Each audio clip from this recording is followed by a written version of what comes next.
Supplier இங்க வாப்பா. S. சொல்ல பாத்தியா? டேய், இப்ப எதுக்கு நீ என்ன பார்த்து எஸ்ன்னு சொன்ன? வெள்ளக்காரமா இருக்கீங்களா? இந்த லவுட் எல்லாம் என்கிட்ட வச்சுக்காத. இந்த ஹோட்டல்ல ஸ்பெஷல் என்னடா இருக்கு? Paper roast. 2 பேப்பர் ரோஸ்ட் கொண்டு வா. 2 பேப்பர் ரோஸ்ட். எஸ். டேய், அப்படியே கொத்தமல்லி சட்னி இருந்தா கொண்டு வா. 2 கொத்தமல்லி சட்னி. போடா. ரவி, இந்த ஹோட்டல்ல நீ பேப்பர் ரோஸ்ட் சாப்பிட்டது இல்லையா? நல்லா இருக்குமா? சூப்பர். நாக்குல பட்டா அப்படியே கரைஞ்சு போயிடும். அவ்வளவு மெல்லிஸ்பா. தினம் 2 பேப்பர் ரோஸ்ட் சாப்பிட்டோம்னா இவருக்கு ரொம்ப நல்லது. யோ, பேப்பர் ரோஸ்ட் வேணா கேட்டு வாங்கி சாப்பிடு. ஆமா, லிவர் நல்லா ஞாபகம் சொன்னது. பக்கத்து டேபிள்ல சாப்பிட்டவங்க சொன்னாங்க பேப்பர் ரோஸ்ட் சாப்பிட்டா ரொம்ப நல்லதுன்னு.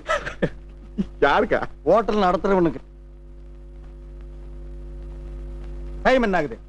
இதுக்கு தான் இந்த மாதிரி ஹோட்டலுக்கு எல்லாம் வரதில்ல. 5 ஸ்டார் ஹோட்டலுக்கு போகணும்பா. ஏன் போறது? போறது காசு இல்லாம தான் இங்க வந்தோம்.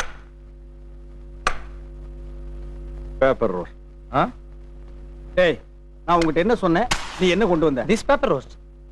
திஸ் பேப்பர் ரோஸ்டா? இது பேப்பர் ரோஸ்டாடா? பேப்பர் ரோஸ்ட்னா எப்படி இருக்குன்னு தெரியுமாடா? கண்ணாடி மாதிரி இந்த பக்கம் இருக்கிறவன் அந்த பக்கம் தெரியணும், அந்த பக்கம் இருக்கிறவன் இந்த பக்கம் தெரியணும். அதாவது பேப்பர் மாதிரியே. இப்போ உதாரணத்துக்கு பேப்பர் இருந்தா நான் சொல்லிடுவேன்,